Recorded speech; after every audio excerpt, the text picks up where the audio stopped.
Assalamualaikum warahmatullahi wabarakatuh. Jadi, ini adalah presentasi mengenai eh, penjelasan mengenai zakat ya, penjelasan secara singkat. Perkenalkan dulu, nama saya adalah Rizky Gunardi, mahasiswa Win Siber Syekh Nurjati Cirebon ya, kelas A38. Ingin mempresentasikan mengenai zakat.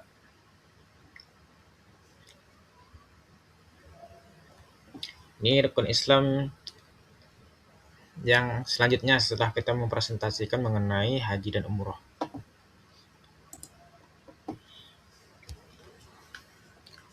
Kita masuk ke definisi, yaitu definisinya zakat secara bahasa ini kan artinya bersih, bersih, suci, berkah dan tumbuh.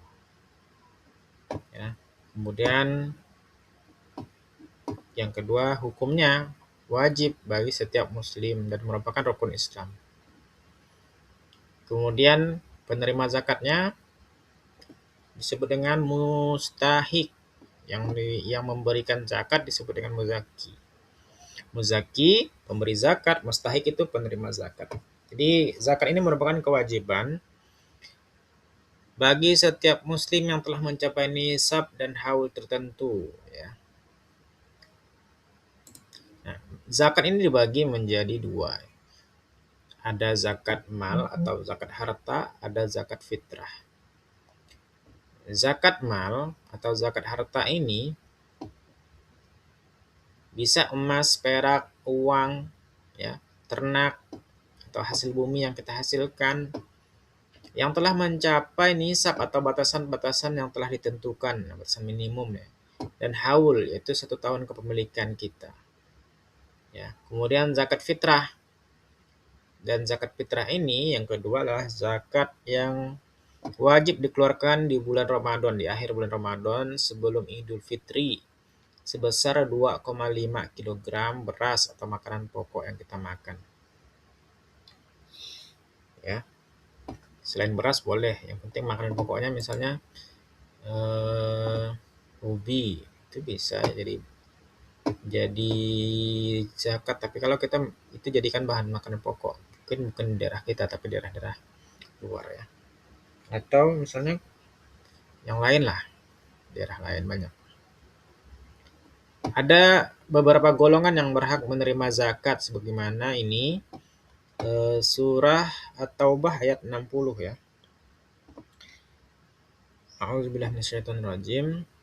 Bismillahirrahmanirrahim. Innamas shadaqatu lil fuqara wal masakin wal amilina 'alaiha wal mu'allafati qulubuhum wa fir riqabi wal gharimina fi sabilillahi wa ibnis sabil faridatan minallah wallahu alimun hakim.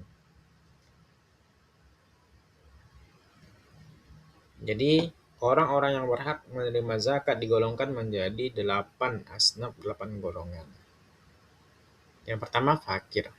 Fakir ini adalah orang yang tidak memiliki harta dan pekerjaan untuk memenuhi kebutuhan hidupnya. Dia tidak punya apa-apa, tidak bisa bekerja, tidak punya harta, sehingga dia digolongkan fakir.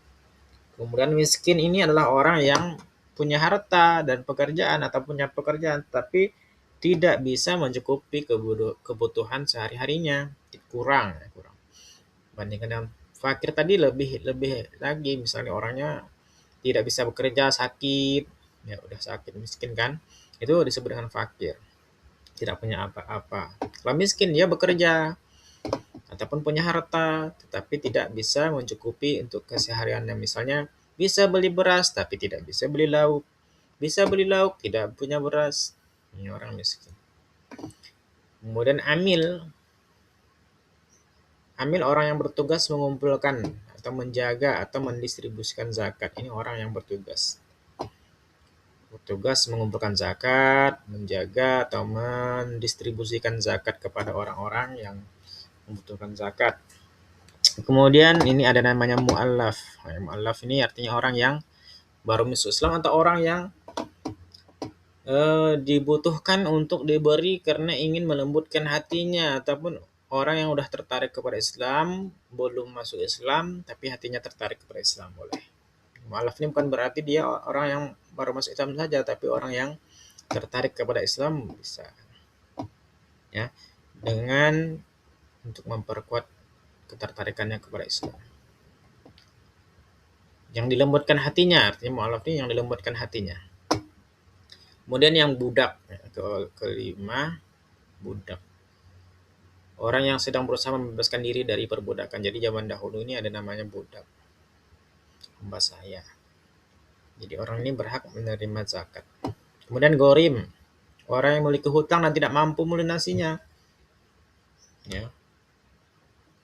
Orang yang memiliki hutang tapi tidak mampu melunasinya. Ini boleh dizakati. Bukan berarti orang yang punya hutang, hartanya banyak tapi ada yang hutang. Jangan. Ya. Gorim ini orang yang dia punya hutang tapi tidak mampu melunasinya sehingga dia tidak bisa ngapa-ngapain karena dia tidak punya harta yang lain. Kemudian fisabilillah. Sabilillah ini orang yang berjuang di jalan Allah seperti pejuang, bisa dai, ustaz dan lainnya.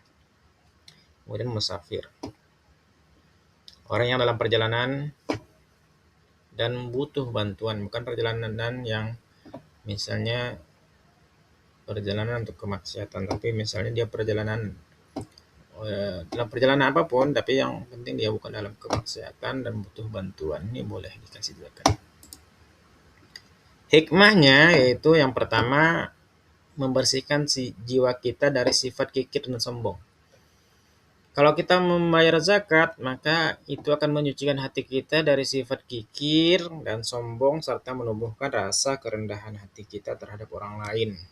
Serta menumbuhkan kepedulian sosial kita kepada sesama kita. Dan menguatkan tali persaudaraan antara muslim.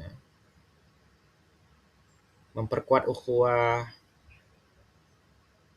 Ya. Kemudian membantu fakir miskin dan menjaga keharmonisan antara si kaya dan si miskin. Ya, ini menjaga keseimbangan ekonomi di tengah masyarakat.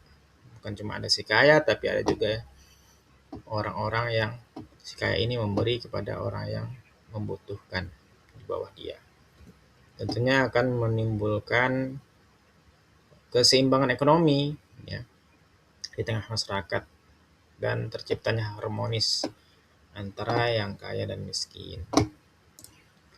Jadi zakat ini bukan cuma kewajiban finansial, bukan cuma kewajiban ya untuk sekedar menuntaskan kewajiban dia sebagai seorang hamba, tapi tujuannya untuk menumbuhkan kesolehan pribadi agar hati kita semakin peduli dan semakin rendah hati terhadap orang lain, dan tentunya akan menciptakan keharmonisan dan kesejahteraan dalam sebuah